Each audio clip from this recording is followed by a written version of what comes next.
예수님이 그 5천 명을 먹이셨어요. 근데 떡을 떼어주고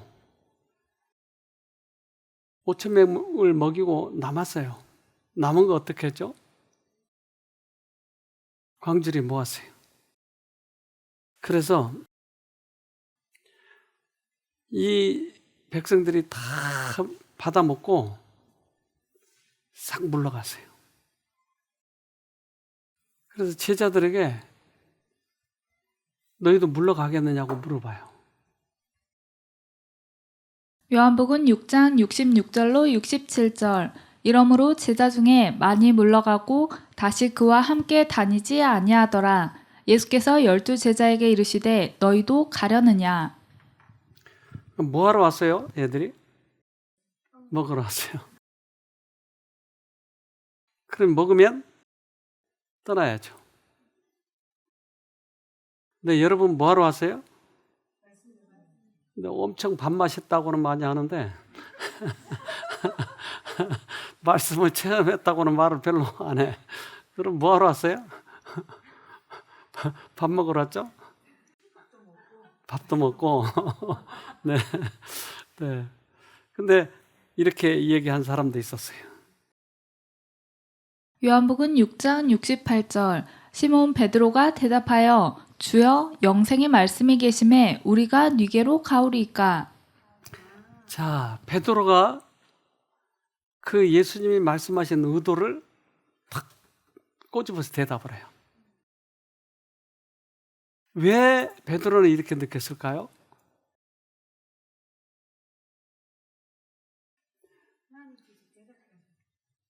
깨닫게 하셨죠? 뭘 보고요? 5천 명을 먹이셨잖아요. 그런데 오병이어였잖아요. 근데 이게 전체 5천 명 먹이고 남아버린 거예요. 어떻게 해서 이렇게 됐어요?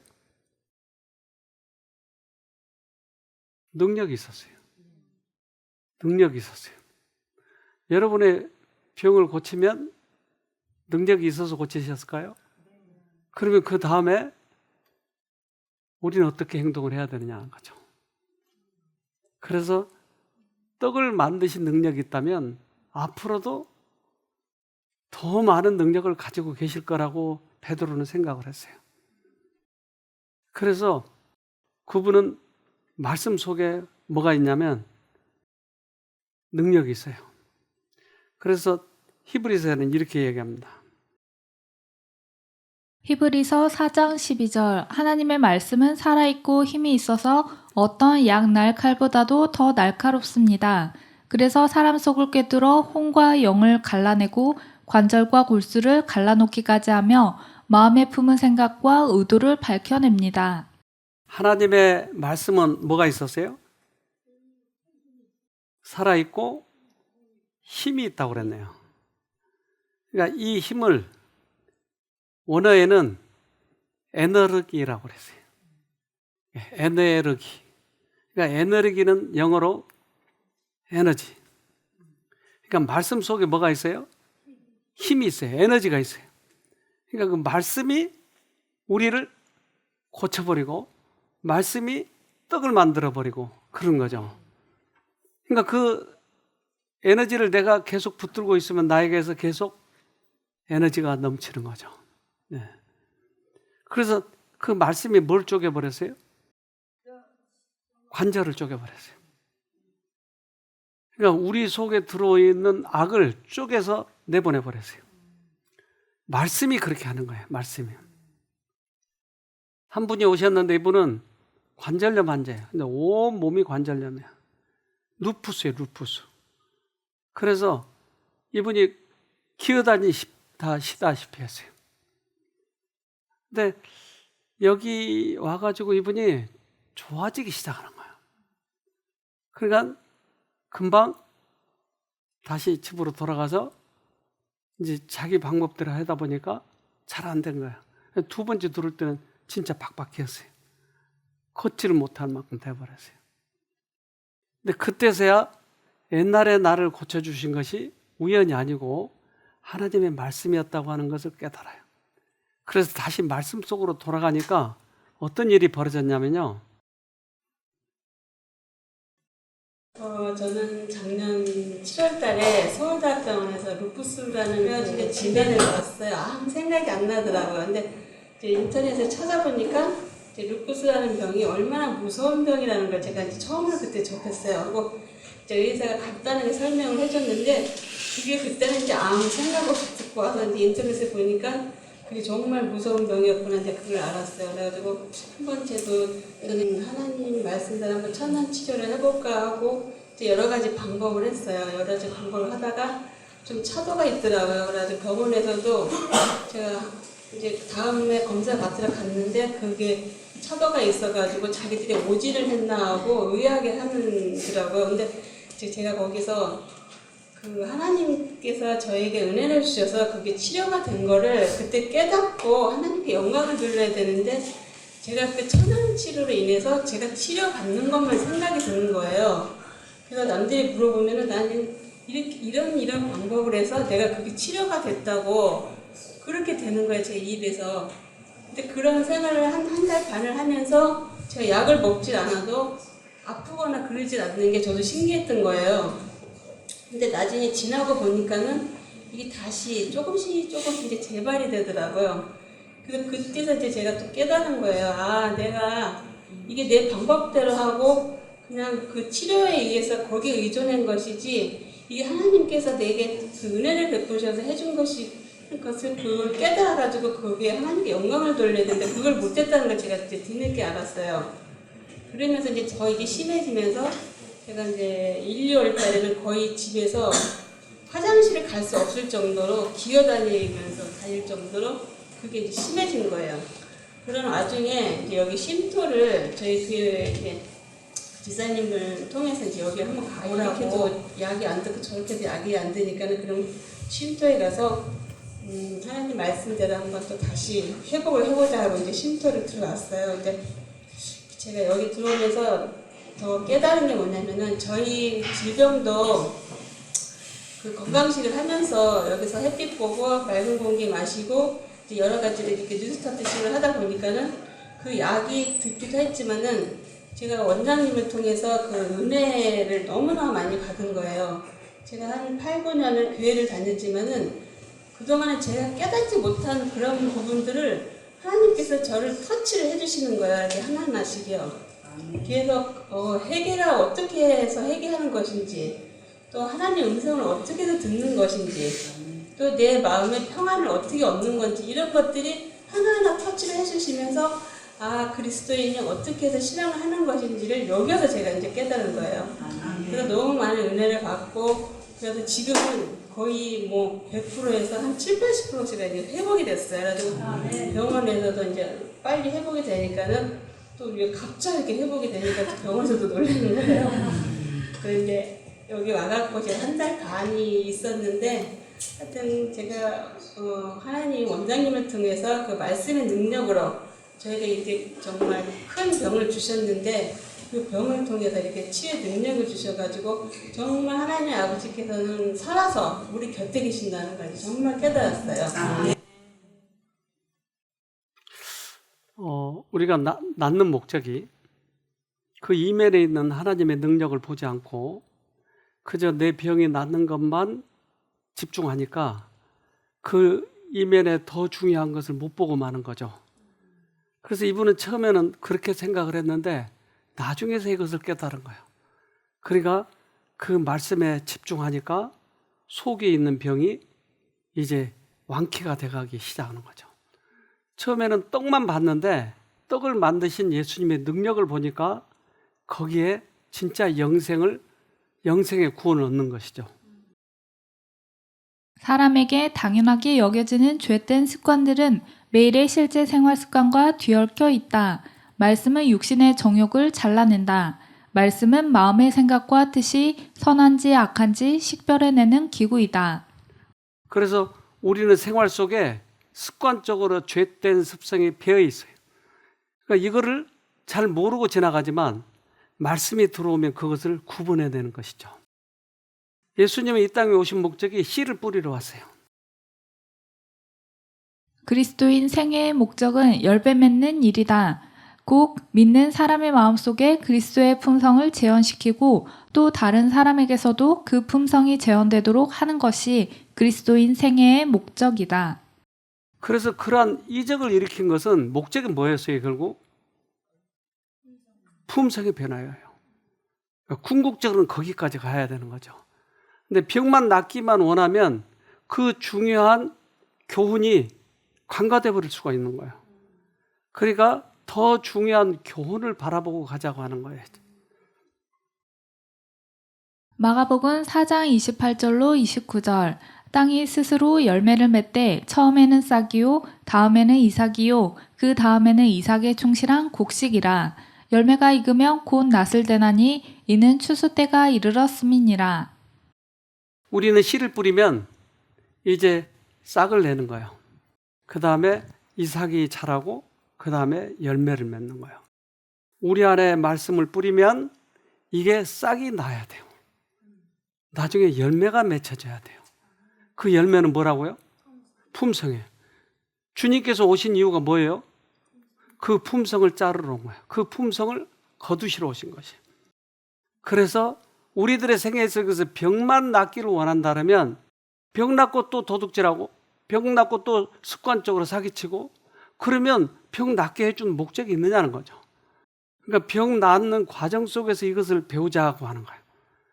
내게 이러한 병이 고쳐지고 악습이 고쳐지고 하는 과정 속에서 배우고자 하는 것이 품성의 열매를 맺자고 하는 거죠. 이사야 55장 10절로 11절. 비와 눈이 하늘에서 내리면 그리로 다시 돌아가지 않는다. 오직 그 물이 땅을 적셔 그것으로 식물이 싹이 터싹이 사람들의 먹을 양식으로 자라는다. 내 입에서 나오는 말도 그러하다. 내 말은 헛되이 내게로 돌아오지 않는다. 내 뜻을 이룬 뒤에야 내가 하라고 보낸 일을 다한 뒤에야 내게로 돌아온다. 그러면 하나님의 말씀을 먹으면 어떻게 된다고요? 땅에 나요.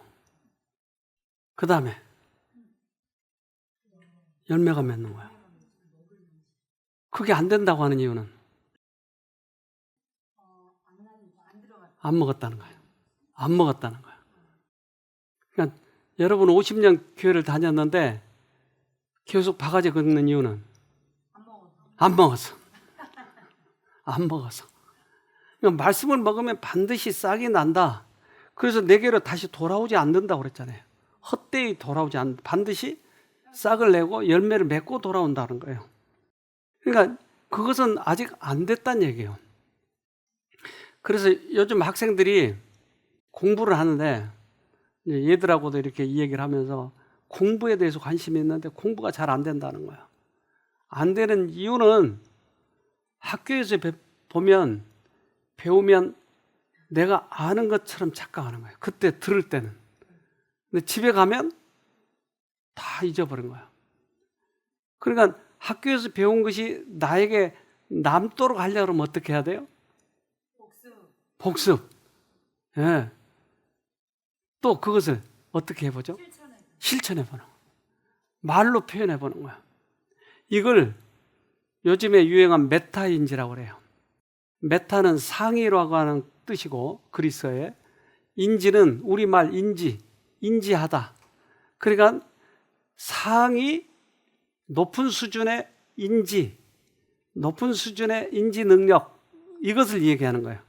그 말은 내가 배웠으면 이게 내 것인지 아닌지 나는 지금 이해는 했지만 지나가 버릴 것인지 아니면 내 것으로 남아있는 것인지 이것을 체크해보는 능력을 메타인지라고 하는 거예요. 그래서 메타인지를 그러면 어떻게 할 수 있죠? 어떻게 해야 메타인지를 할 수 있을까요? 자, 배우세요. 학교에서. 자, 필기했어요. 이거 그 다음에는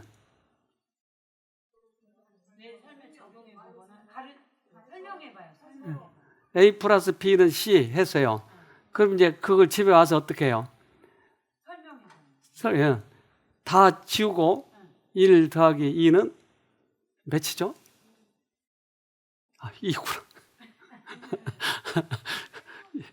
1 더하기 2는 2죠.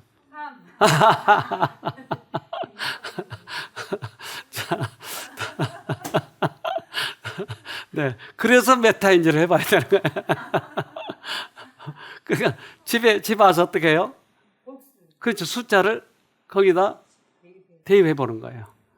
그리고 이제 딸을 앉혀놓고 너 1 더하기 2는 몇인지 알아? 이렇게 내가 말로 표현해봐야 그것이 내 것으로 된다고 하는 거예요. 그러니까 말로 표현하기 전에는 내가 말로 상대방에게 설명할 줄을 모르면 이게 안 돼 있는 거예요. 그러니까 지식적으로는 이해하고 있었지만 내 것을 못 만들었다고 하는 거예요. 그래서 말로 해보는 것을 해보지 않으면 다 잊어버린 거예요. 그래서 배우기만 하고 그것을 내 것으로 만들지 않으면 그 듣기만 하는 공부법은 5%만 남아요. 근데 말로 해보면 90% 이상이 남는 거예요. 여기 설명해요. 오른쪽 이 도표가. 그래서 강의만 들으면 5%, 내가 서로 말을 해보면 90%가 남는다는 거예요. 그래서 성경을 이해는 했어. 그러면 어떻게 하죠? 성경에 너 남편에게 바가지 긁지 마라 이렇게 써졌잖아요. 그러면 어떻게 해야 된다고요? 그렇죠. 네, 그런데 그건 배웠지만 가서 또 가서 긁는 거예요. 이거는 메타인지가 안 돼 있다는 얘기예요. 그래서 실제 생활에 이것을 적용을 해야 내 것으로 남아 있는 거죠. 왜냐하면 복음이 실생활에 적용되어 생활화되고 실천될 때 그것은 구원을 주시는 하나님의 능력이 되기 때문이다. 육체를 위하여 그리스도께서 하신 것과 동일한 사업과 영혼을 위하여 그리스도께서 하신 것과 같은 사업이 연합될 때 복음이 올바르게 해석된다. 그러니까 내가 실제 생활에서 잘 적용이 안 된다고 하는 것은, 내 생활에 변화가 없다고 하는 것은 작은 사건이라도 대입을 안 시켜봤네요. 대입을 안 시켜보니까 그것은 성경 지식만 남아있지 실제 내 것이 아니었다라고 하는 것이에요. 대부분의 사람들이 여기서 실패하기 때문에 결국은 신앙이 자라질 않는 거예요. 아주 간단한 문제인데 안 되는 거예요.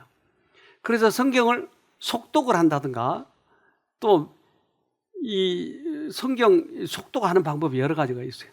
그래서 세로로 읽고 또는 대각선으로 읽고 두 줄씩 읽고 이렇게 읽는 사람들이 있어요, 성경을. 근데 그것은 빨리 읽을 수는 있을지 모르지만 그건 아무짝에 쓸데없어요. 성경을 우리에게 주신 목적은 뭐죠? 대각선으로 읽으라고. 그렇죠? 그러면 삶에 적용하라고. 그러니까 삶에 적용하기 위해서 읽어보자고 하는 거예요. 그것이 아니고는 아무짝에 쓸데가 없는. 그러니까 내가 수학을 좀 잘하는 사람이 폼재듯이 성경 많이 알았다고 폼재는 거예요. 이게 무슨 필요가 있냐는 거예요. 성경을 주신 목적이 아닌데 그것은. 그래서 우리는 메타인지를 안 해보면 결국 아무짝에 쓸데없는 거예요. 우리는 이 아이들이 공부하듯이 그렇게 해야 우리들이 신앙이 발전이 있는 거죠. 당신의 섭리 가운데서 그분은 저들의 품성을 시험하여 저희 자신들의 지식에는 감추어져 있던 결점과 약점들을 나타내는 위치로 이끄시며 이 결점들을 시정할 기회와 자신들을 그분의 봉사를 위하여 적응시킬 기회를 저들에게 주신다. 그래서 우리를 부르신 이유는, 또 때때로 우리가 이 투병생활 하러 온 이유는 이제 이것을 배우자고 하는 거예요. 이제까지 배웠던 믿음을 총망라해서 이 투병생활 하는데 사용해 보자고 하는 거예요. 우리에게 지금 귀하신 허락을 지금 하신 거예요. 인천에 어떤 우리 그 학교가 있어요. 근데 그 학교의 이사장 부인이 여기 오셨어요.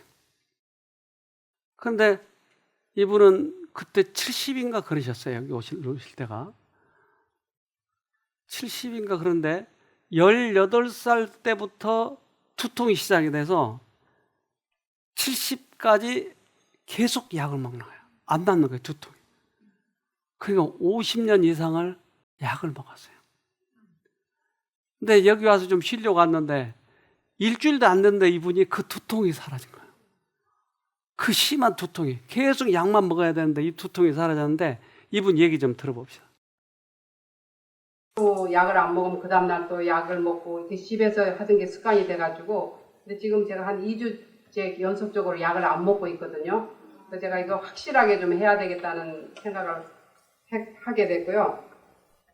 그 다음에 이제 말씀으로 병이 낫는다. 제가 수십 년 교회를 다니면서도 그냥 말씀을 읽을 때는 그렇지 뭐 12년 동안 혈류병 환자도 나왔고 38년 중풍병 환자도 나왔고 귀머거리 병어리 귀신 들린 자 수많은 병을 고치셨다는 내용을 읽으면서도 제가 저한테 적용하지는 않았던 거죠. 사실은 그냥 말씀으로 읽고.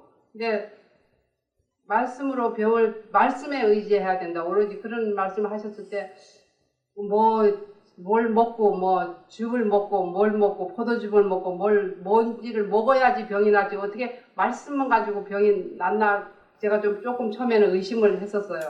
근데 그래도 이제 사실은 이런 디톡스도 그렇고 이 쉼터도 거기 참가한 사람들은 거기서 하라는 말씀대로 하면은 굉장히 효과를 많이 본다는 걸 제가 체험적으로 느끼기도 했었거든요.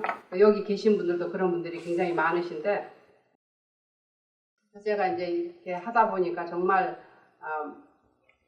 말씀이 첫째라는 거.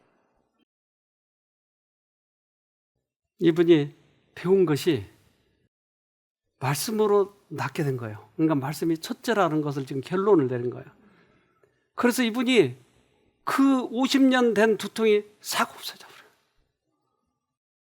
어떻게 그럴 수 있을까요? 그런데 성경에는 그러한 성경절들이 수없이 많이 나오는 거예요. 혈루병 여자도 낫고 중풍병자도 낫고 문둥이도 낫고 그런데 나하고는 그거하고 관계가 없어요. 왜 그렇죠? 메타인지가 없어요. 그래서 우리가 정말 이 고쳐지지 않으니까 근심 중에 여호와를 바라보고 부르짖으니까 여호와께서 낫게 하시는 거예요. 시편 107편 13절로 18절. 이에 저희가 그 근심 중에 여호와께 부르짖음에 그 고통에서 구원하시되 흑암과 사망의 그늘에서 인도하여 내시고 그 얼근줄을 끊으셨도다. 여호와의 인자하심과 인생에게 행하신 기이한 일을 인하여 그를 찬송할지로다. 저가 논문을 깨뜨리시며 쇠빗장을 꺾으셨음이로다. 미련한 자는 저희 범과와 죄악의 연고로 곤란을 당하매 저희 혼이 각종 식물을 싫어하여 사망의 문에 가깝도다. 자, 여호와를 찬송해야 될 이유는 옛날에 가장 강한 분이 논문이었어요. 논문은 열 수가 없어요. 잠가버리면. 근데 여호와는 가장 강한 그 논문을 깨트려 버린대요.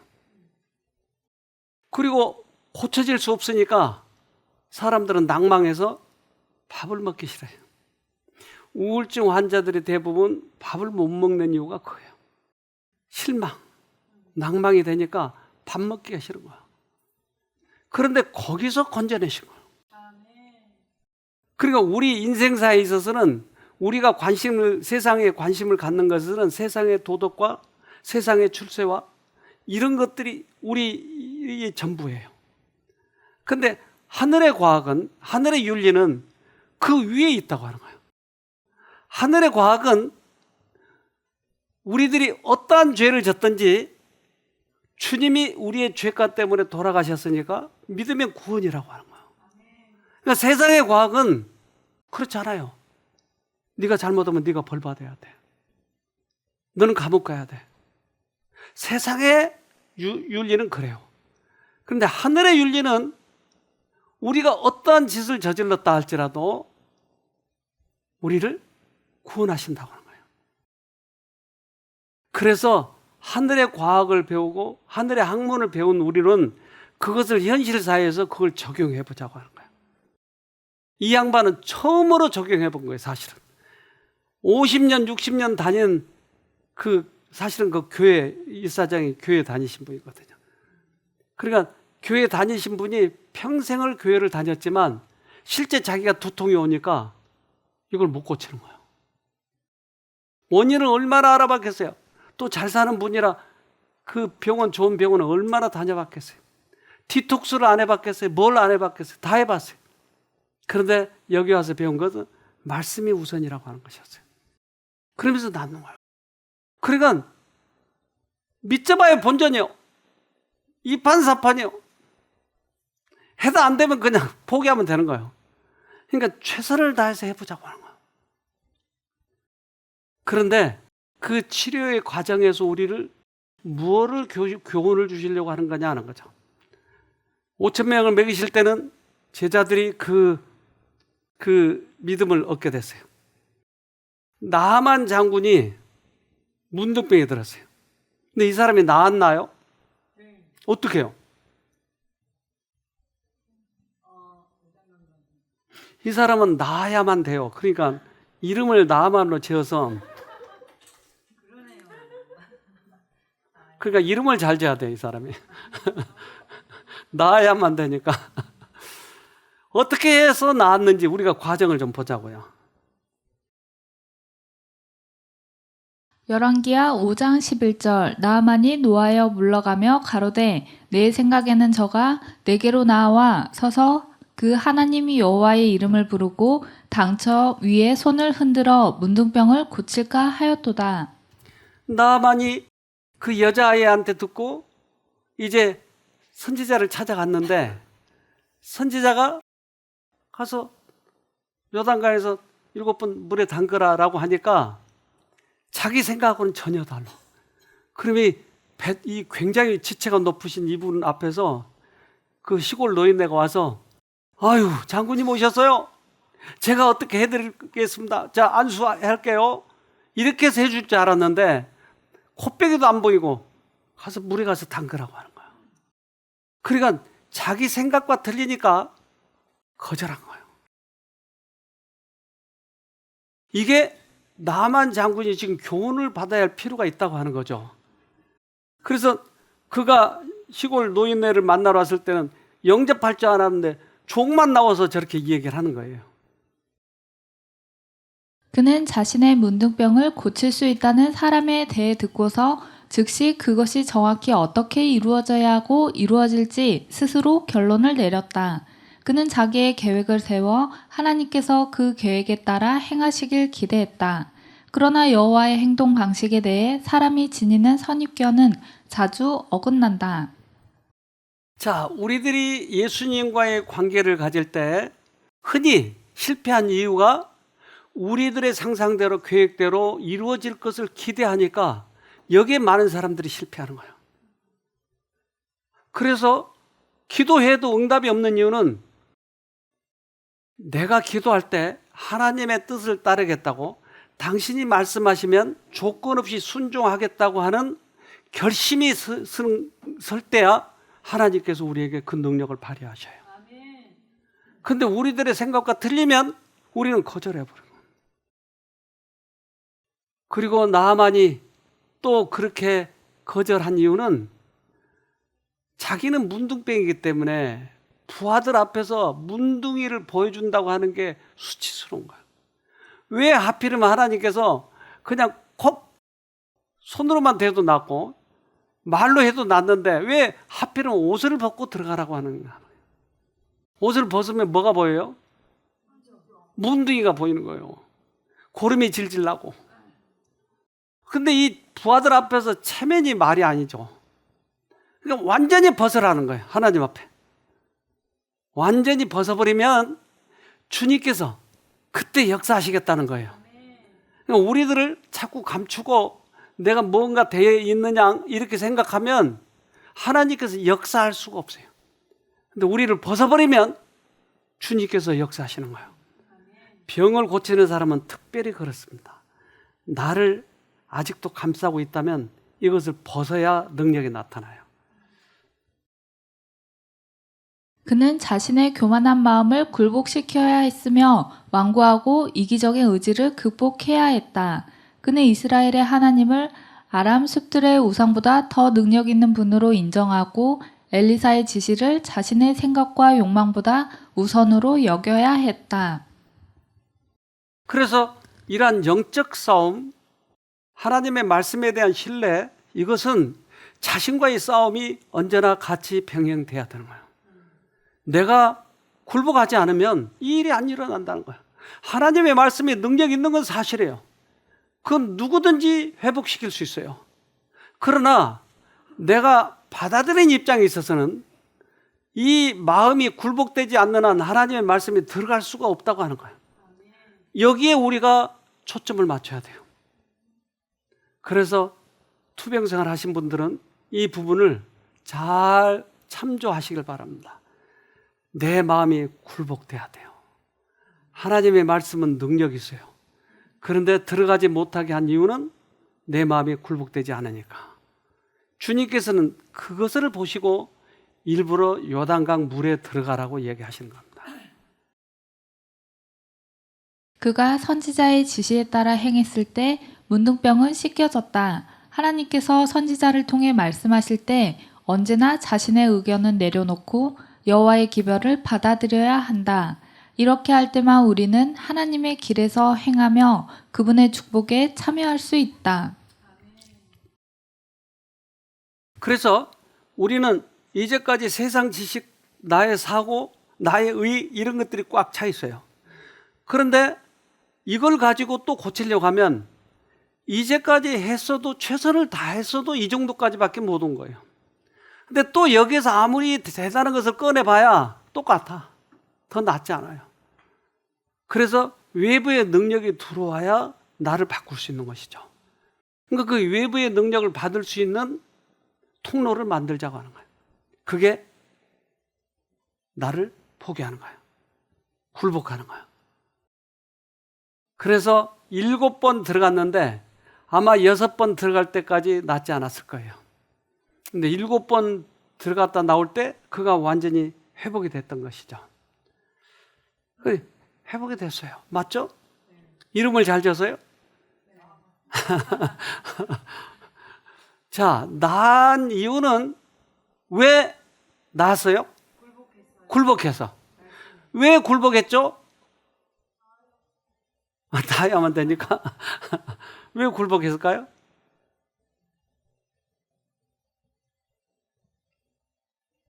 성령이 우리 마음에 역사하실 때 그것에 거절하지 않았기 때문이에요. 그러면 그 나만 장군이 살았을 때와 예수님이 오셨을 때와 문둥병이 그때도 있었고 예수님 오셨을 때도 있었을까요?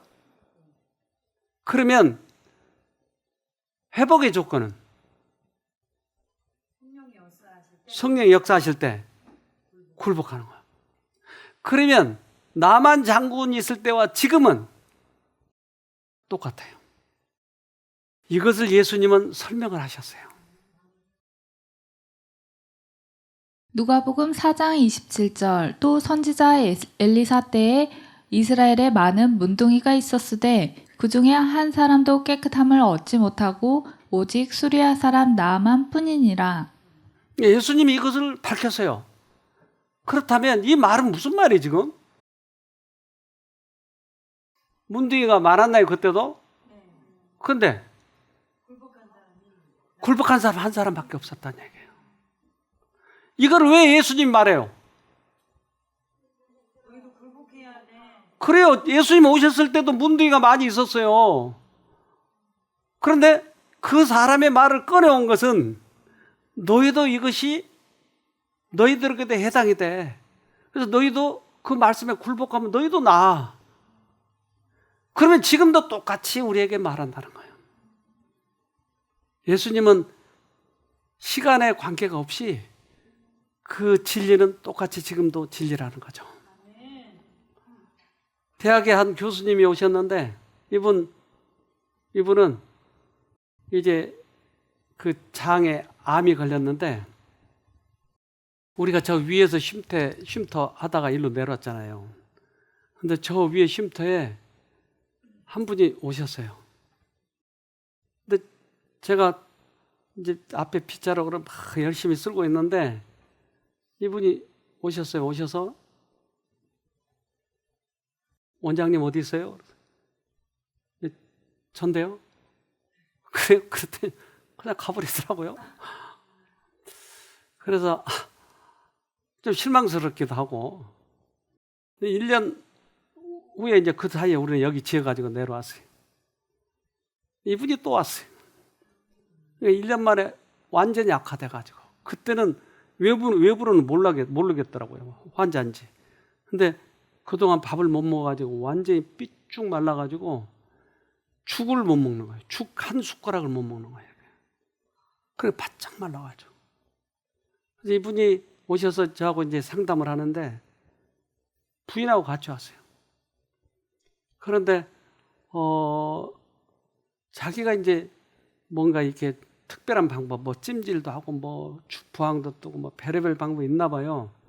근데 그 방법으로 지금 계속 하고 있는데 낮에는 거기 가서 하고 이제 저녁엔 다시 돌아오고 여기서 자고 그렇게 하면 어떻겠냐. 그래서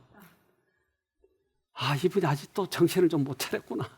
그래서 그래요 교수님, 그거 다 끝내고 그리고 거기서도 잘 안 되면 오세요. 그때 이분이 확 얼굴색이 변하는 거예요.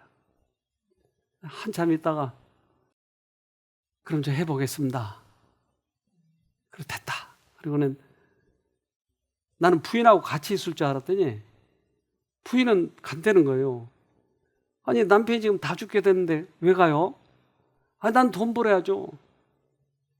이제까지 둘이 다 실력이 막강한 사람들이에요. 이게 미국에서도 박사 따고. 그래서 돈 좀 벌어놓은 분인데 부인도 뭐 학원인가 뭐 하고 해가지고 돈 좀 벌고 남편도 교수했으니까 돈 좀 벌고. 그러면 남편이 죽기 전에 그러니까 한 달쯤 죽을지 2달 후 죽을지 모르지만 마지막 죽기 전에 같이 있어줘야 되지 않겠어요? 근데 돈 벌러 간다는 거예요. 그래서 그러면 나가세요 둘이 다. 이 극단의 방법을 사용해야지 그렇지 않으면 안 되겠더라고요. 근데 한참 막설이다가 왜 그러면 내가 여기 남아 있어야 돼요? 남편이 곧 죽을 수도 있잖아요. 그러면 죽기 전에 마지막 대화는 해야 되지 않겠어요? 세상 방법은 다 해봤지만 하나님 방법은 안 해봤잖아요. 둘이는 이혼도 안 하고 그냥 평범한 가정으로 살지만 눈치를 보니까 진솔한 대화는 못 해본 거예요. 서로 마음을 터놓고. 그래서 같이 있어 주세요. 나중에 알겠습니다. 그리고 시작을 했어요. 그동안 모태교인이에요. 부인은. 남편은 그래도 오래된 분이에요. 내 말씀을 들으면서 처음으로 깨닫는 것이 있었어요. 그것은 하나님께서 말씀으로 고친다고 하는 것이었어요. 그동안 이제까지 자기들이 가지고 있던 믿음은 아무짝에 쓸데가 없어져 버렸어요. 진짜 믿음을 발휘해야 될 때 믿음을 발휘하지 못하는 것이에요. 그러면 가지고 있었던 믿음은 뭐예요, 그러면? 그동안 가지고 있었던 믿음은 뭐냐고요, 그러면? 막상 이 믿음을 가지고 활용을 해야 될 때 아무것도 못 쓰면 뭐 하였던 거예요? 그동안 교회 다녔던 거. 성경 그동안 보았던 건 뭐 하는 거예요, 그러면? 이분이 충격을 받더라고요. 그러더니 생애에 적용하기 시작한 거예요. 처음으로 부부끼리 대화를 한 거예요. 그동안 밥 먹었냐, 뭐 갔다 왔냐, 뭐 이런 얘기는 많이 했겠죠. 마음속에 있는 말, 왜? 조금 있으면 죽을지 모르니까 마음속에 있는 얘기를 처음으로 주고받고 한 거예요. 그러면서 눈물을 흘리고 하나님의 말씀에 감동을 받고, 그리고는 이분들이 이제 여기 와서 실제 생활에서 그런 얘기를 하고 뭐 그러니까 나중에 나와서 간증도 하더라고요. 옛날은요, 하나님을 마치 아버지 같은 하나님으로 알았어요. 무섭고 엄격하고. 근데 이번에 와서 보니까 하나님이 어머니 같은 하나님이었어요. 달라지기 시작한 거예요, 이분들이. 그래서 이제 그분이 이제 성경 공부를 하면서 졸업했다고 졸업 상장을 주는 거예요, 지금. 그런데 밥을 먹기 시작하는 거예요. 그래서 보름 만에 밥을 한 공기를 먹었어요. 보름 만에. 한 달 만에 아무런 문제 없이 완쾌돼 버린 거예요. 그래서 완쾌됐더라도 좀 다져야 됩니다. 믿음으로 좀 여기에서 실생활에 적용해야 됩니다. 그러니 한 두세 달 있어야 됩니다. 밥을 못 먹었던 사람이니까. 아니요. 전 가야 돼요. 가서 복직을 해야 돼요. 아주 복직 신청을 넣었어요. 근데 어느 날 그 대학에 가서 예배를 보는데 주복이 크게 났더라고요. 누구 교수님 회복해서 돌아왔습니다. 하나님이 너무나 큰 축복을 하셨습니다. 다 완전히 회복이 됐어요.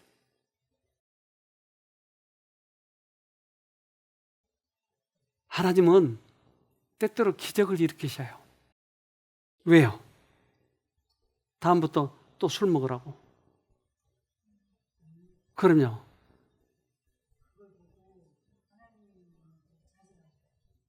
그것은 맛보기에 불과한 거예요. 맛보기를 먹고 맛이 있으면 사야 되는 거예요. 예수님의 맛보기를 먹었다면 예수님의 진리를 사야 돼요. 자기 걸로 만들어야 돼요. 고린도후서 4장 2절 우리는 사람들을 믿게 하려고 강교한 행동을 하거나 사람을 속이는 일에는 아무 흥미가 없습니다. 우리는 성경에 쓰여 있지 않는 것을 성경의 가르침인 양 믿게 하려는 따위의 수치스러운 방법은 사용하지 않고 진실만을 말하였으므로 하나님 앞에서 우리를 모든 사람에게 떳떳이 내세울 수 있습니다.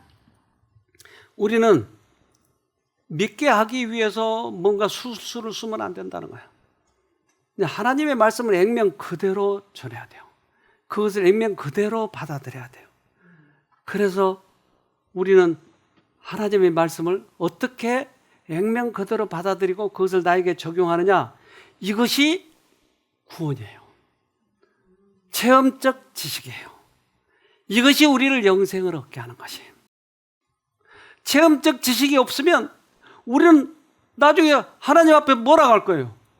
나 성경 지식 많이 알았어요. 아, 그래? 그럼 국어 100점 맞은 거하고 비슷하네? 성경 100점 맞아봐야 뭐예요, 그 다음에? 나에게 유익한 것이 없다면 어디다 사용하느냐고요.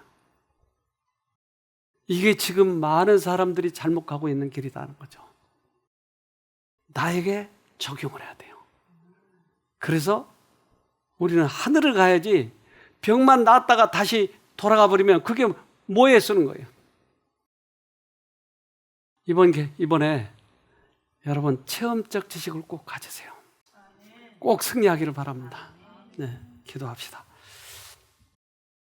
하늘에 계신 아버지, 우리들에게 여러 번 말씀하셨지만 주님의 말씀을 무시한 적이 많이 있습니다. 그러나 이제 교훈을 주셨듯이 주님의 말씀을 생애에 적용해 보려고 합니다. 말씀하시면 우리 자아가 굴복되어서 받아들이도록 도와주시옵소서. 주님이 오실 날은 다 된다고 하는데 왜 우리가 준비가 안 되는지요. 꼭 승리하도록 도와주시옵소서. 또한 투병 생활을 열심히 하고 있는 당신의 아들, 딸들에게 이번에 그 하나님을 만날 수 있도록 해주셔서 체험적인 지식을 가질 수 있는 귀한 계기가 되도록 축복해 주시옵기를 예수님 이름으로 기도합니다. 아멘.